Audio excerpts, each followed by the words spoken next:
Hardcore Lies.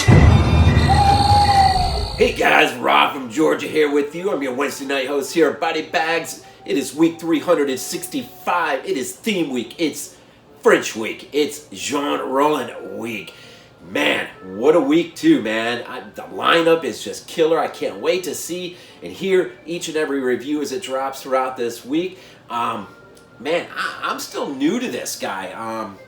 I really first started to get my feet wet, so to speak, by when this director had a spotlight on him via the 22 Shots of Moodz and Horror podcast. And so I started to really learn about this guy a little bit in the three films that they highlighted. But The Grapes of Death from 1978, it's considered to be it's not one of his normal films in the things that, I guess it's kind of like, well, maybe not so, but it's like, I think of Joe D'Amato's Anthropophagus and Absurd. They're sort of like, stand on their own, compared to his vast filmography. And it's almost like a regular film. And it's really on the heels of the Dawn of the Dead phenomena that's about to hit in 78. And so it is Rollin's take on sort of a blurred line between infected and zombie, and a little bit of other stuff thrown in. It's an interesting film, but basically, in short, what you really have here is you have a girl named Elizabeth who is on a train with a friend. She's traveling on her way to Roubaix, if that's how you say it, Roubaix. Not so much a village, but it is a vineyard estate. And she's on her way to link up with her fiance, and but as they get close, we've also first been introduced to a group of workers on a vineyard who are out there utilizing this new pesticide on the grapes. And let's just say the masks, and how relevant is this movie to today? The great question on whether their masks even protect them or not. We know the masks aren't protecting them, and all the boss can do is promise that better masks are on the way. You have one worker in particular who's sort of griping up a storm that doesn't feel good, and the boss just sort of shrugs it off as sort of, you're fine. We'll just, give you something later and you'll be fine. Just tell the other workers that better masks are coming. Just go back to work. And but a little bit later on, this guy, now we're not really given any reason why he ends up on the train where our heroine Elizabeth is. Maybe that's just the way for him quickest way for him to get to his village. But anyways, so they make a quick stop. He gets on. There's not really many people on this train, and unbeknownst to Elizabeth, the pesticide that is being used to spray on the grapes, which the source of it is her fiance's vineyard, the estate at Roubaix, it's having this effect of just infecting anyone and everyone, either as they're exposed to the pesticide directly or they drink the wine. And so, no one really knows this. She doesn't know it. And as this worker gets on, he ends up killing her friend. And eventually, as he tries to attack her, she's able to get the train to stop. She's able to get off. And then from that point on, the film sort of just takes on a really sort of surreal vibe. And I'm not sure exactly how much or what Rollin was going for here, but there is just this sense of I don't know. It's really weird to explain. She gets off the train, and let's just say she starts encountering the infected. Initially, she's held up momentarily in a farmhouse where she comes to find out that the husband is infected, as well as his daughter, and he has already killed his wife, and he's going to kill his daughter once he exposes her to Elizabeth that she in fact is infected as well. And then we have a scene where basically as Elizabeth is trying to escape out of that farmhouse, she has a chance to basically, at his request, put him out of his own misery.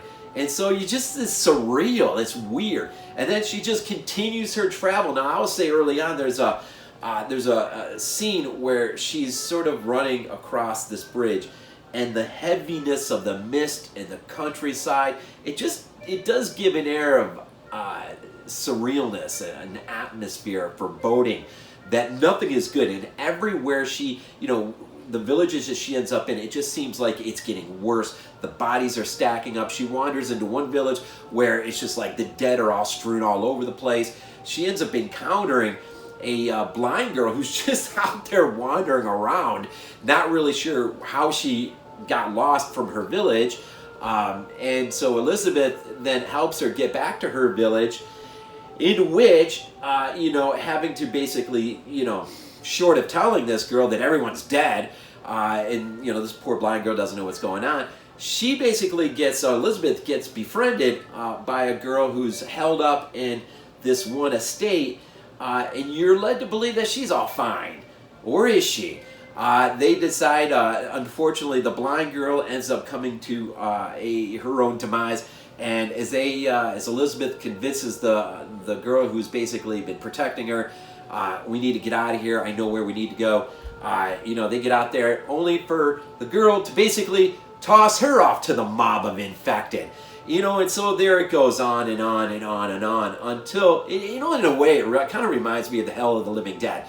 Just the course of the film of these guys trying to make their way in through the jungle all the way to their destination, which is that factory leaking that crap.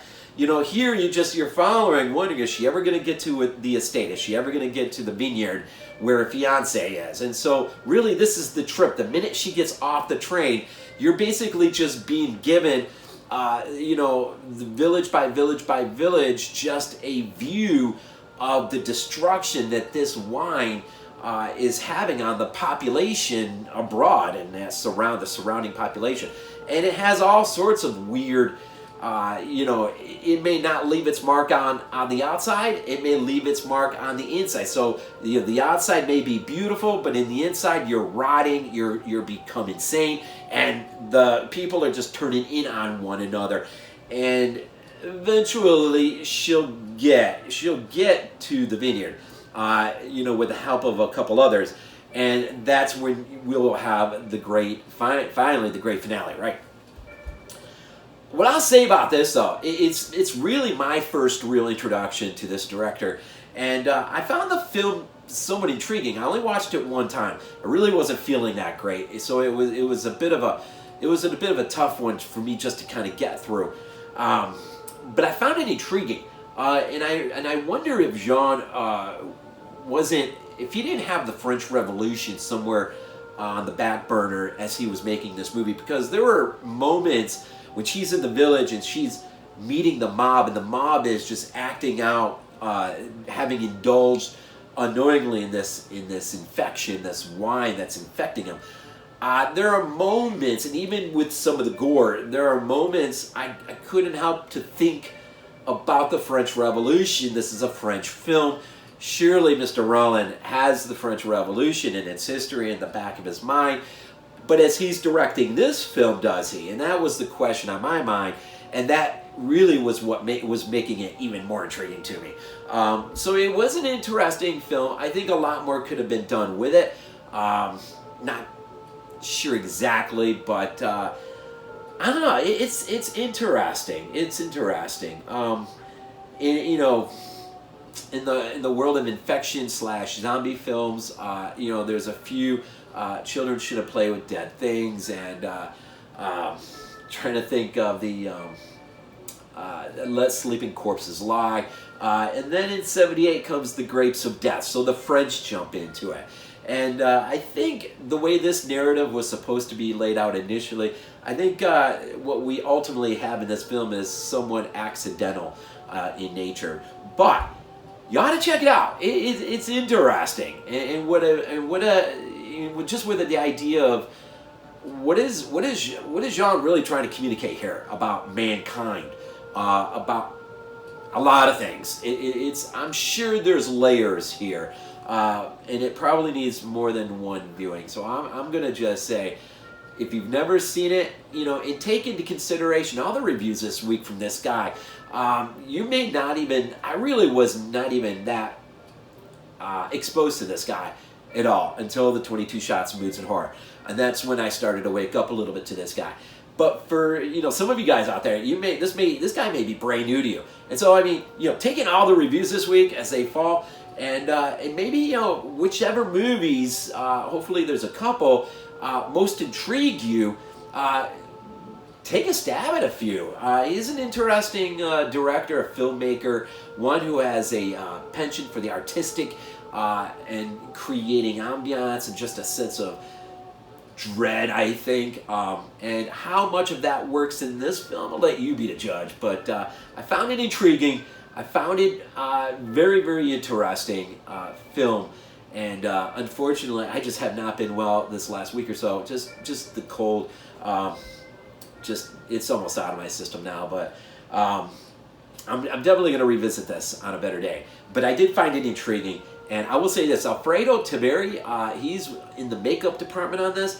This guy, man, this guy in '75 was on the team that brought Eyeball to life, as well as From Beyond in '86, Dolls in '87, and Ghoulies 2 in '87, and also in '87, and The Adventures of Baron Munchausen, that's how you say it, in '88, where the second unit director was one Michele Sauvé. So, you know, kind of an interesting guy there in terms of makeup. The gore's pretty cool. And the film, you know, the film is interesting. It does give you something to think about. It may be a little bit slow paced for some, but I'd say give it a shot, give it a chance. And there's some things here to think about for sure, I think. And so, man, continue to enjoy Theme Week this week, as all of us, some of us, are really quite new to this director. But we take him in and we, you know, take a look at some of his films throughout this week.